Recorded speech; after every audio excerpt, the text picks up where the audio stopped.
पत्रकार, मीडिया लोकतंत्र का आधार स्तंभ है और हमारे पत्रकार मित्र दिनों रात परिश्रम करते हैं। अनेकों कठिनाइयों के बीच वो सही समाचार जनता तक पहुंचाने का भरपूर प्रयत्न करते हैं और आप ही हैं जो सत्ता को भी संभालने का काम करते हैं। इसलिए मेरे मन में पत्रकार हो, मीडिया हो, उनके लिए बहुत आदर का स्थान है। कई दिनों से कई पत्रकार मित्रों से अनौपचारिक चर्चा होती रही है। मैं बाद में आपसे मिलकर चर्चा करूंगा, लेकिन कुछ चीजें जो बहुत जरूरी है मीडिया जगत के लिए, पत्रकार मित्रों के लिए, उस पर आज मैं चर्चा करना चाहता हूं। एक तो मध्य प्रदेश में मालवीय नगर में, भोपाल में हमारा पत्रकार भवन था। वो पत्रकार भवन तोड़ दिया गया था और तब से वो जमीन वैसी ही पड़ी है। मैंने अनौपचारिक चर्चा भी पत्रकार मित्रों से की है। सबके मन में ये क्या है कि वो पत्रकार भवन बने, वो पत्रकार भवन बने, लेकिन उसको नया स्वरूप देने का संकल्प मन में आया है। हम उसको बनाएंगे भी भवन और स्टेट मीडिया सेंटर का वो स्वरूप ले ले, जहां पत्रकार वार्ता और अन्य गतिविधियों के लिए सुविधाएं वर्तमान परिस्थितियों में जो आवश्यक है, या ये कहूं कि अत्याधुनिक सुविधाएं भी विकसित की जाए, जिससे हमारी पत्रकारिता का काम आसान हो सके। तो पत्रकार भवन तत्काल ही हमने फैसला किया है कि उसके निर्माण का काम भी शुरू करेंगे और स्टेट मीडिया सेंटर का वहाँ दर्जा देंगे। वहाँ बैठने की व्यवस्था, चर्चा करने का स्थान, लाइब्रेरी, कैंटीन और क्या क्या आवश्यकताएं हो सकती है, एक सभागार की व्यवस्था भी ठीक से उसको, उन सब सुविधाओं को विकसित करने का काम किया जाएगा। इतनी बढ़ी हुई, इतना बढ़ा हुआ प्रीमियम देना कई मित्रों के लिए कठिनाई पैदा करेगा। इसलिए हमने तय किया है कि प्रीमियम की राशि जो पिछले साल थी उतनी ही ली जाएगी। जो बढ़ा हुआ भार है अतिरिक्त, वो राज्य सरकार वहन करने का काम करेगी, ताकि पत्रकार मित्र इसमें कठिनाई का सामना न कर पाए। और 65 साल से अधिक उम्र के हमारे जो सीनियर पत्रकार हैं, 65 वर्ष से अधिक के पत्रकारों और उनके जो पार्टनर हैं, पति या पत्नी, उनका बीमा का पूरा प्रीमियम सरकार के द्वारा ही भरा जाएगा, क्योंकि जिंदगी भर पत्रकारिता के माध्यम से उन्होंने प्रदेश की, देश की, लोकतंत्र की सेवा की है। बीमा के लिए आवेदन करने की अंतिम तिथि भी 16 सितंबर थी, उसको बढ़ा के 25 सितंबर कर रहे हैं, ताकि कोई कठिनाई ना हो, पर्याप्त समय रहे बीमा करवाने में। कई बार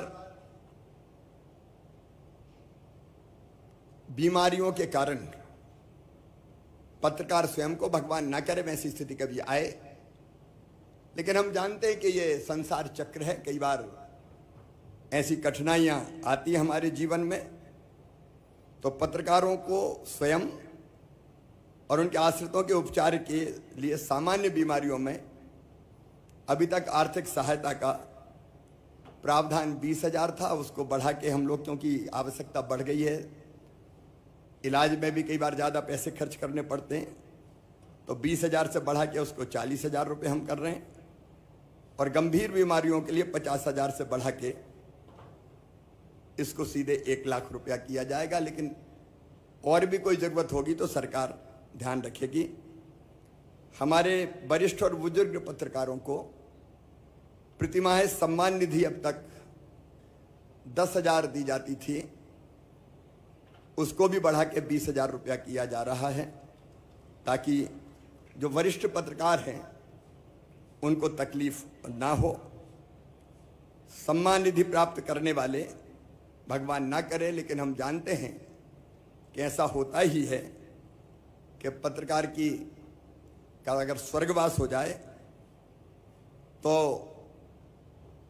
उनके परिवार को, उनकी पत्नी को 8 लाख रुपए की सहायता की राशि एक मुश्त देने का प्रावधान कर रहे हैं। मुझे लगा पेंशन के बजाय अगर एक मुश्त राशि आएगी तो उससे बात का जीवन आसान करने में सहायता मिलेगी। अधिमान्यता प्राप्त पत्रकारों को आवास ऋण ब्याज अनुदान योजना के अंतर्गत अधिकतम ऋण की सीमा भी 25 लाख से बढ़ा के 30 लाख रुपए की जाएगी, ताकि ठीक मकान बन सके। और किसी भी अधिमान्य पत्रकार भाई और बहन के बेटा हो या बेटी हो, उनकी शिक्षा के लिए बैंक से लोन अगर लिया जाता है तो उसके ब्याज पर भी 5% ब्याज अनुदान 5 साल तक राज्य सरकार के द्वारा वहन किया जाएगा, ताकि बच्चों की पढ़ाई की तरफ हम लोग ध्यान दे सकें। छोटे शहरों और कस्बों के पत्रकार साथियों को आवश्यकता के अनुसार, क्योंकि आजकल डिजिटल युग है, इसलिए भोपाल में डिजिटल तकनीकी का प्रशिक्षण दिलाया जाएगा, और इसमें माखनलाल चतुर्वेदी राष्ट्रीय पत्रकारिता और संचार विश्वविद्यालय का भी सहयोग लिया जाएगा, और इसकी संपूर्ण व्यवस्था जनसंपर्क विभाग ही करेगा। एक बात और मेरे मन में है, पिछले दिनों भोपाल में हमने 2 पत्रकार कॉलोनी बनाई, उनके लिए ज़मीन आवंटित की थी। मैं जहाँ जाता हूँ जिला स्थानों पर भी और स्थानों पर भी पत्रकार मित्र मिलते हैं, और वो ये कहते हैं कि एक पत्रकारों के लिए कहीं ज़मीन का आवंटन हो जाए या कोई कॉलोनी की व्यवस्था हो जाए। माननीय सर्वोच्च न्यायालय के फैसले के कारण कुछ कठिनाइयाँ बीच में आई है, लेकिन हम रास्ता निकाल कर जहाँ ऐसी हमारी सोसाइटी है उनको, पत्रकारों को, सोसाइटी को जमीन देने की हम व्यवस्था करेंगे। उसके लीगल जो भी रास्ता होगा वो निकाल के, ताकि भोपाल जैसी बाकी जगह भी जहाँ जहाँ आवश्यकता है धीरे धीरे पत्रकारों के मकान एक कॉलोनी में बनाने की व्यवस्था की जा सके। और एक बात और मैं कह दूं अंत में, फिर हम लोग अनौपचारिक चर्चा करेंगे, मिलेंगे, कि इस चुनाव के बाद भी हम ही रहने वाले हैं, लेकिन ये सब चीज़ें पहले ही पूरी कर दूंगा मैं, और बाद में भी इसको आगे बढ़ाने का काम भी हम ही करेंगे। एक बार मैं फिर आप सब मित्रों का, पत्रकार मित्रों का हृदय से स्वागत करता हूं, और अभी मैं अनौपचारिक चर्चा के लिए आपके बीच में उपस्थित रहूंगा। तो मंच की और नीचे की कोई व्यवस्था ठीक नहीं है, हम एक ही स्तर पर रहें, इसलिए मैं सीधे आपके बीच आ रहा हूं। धन्यवाद।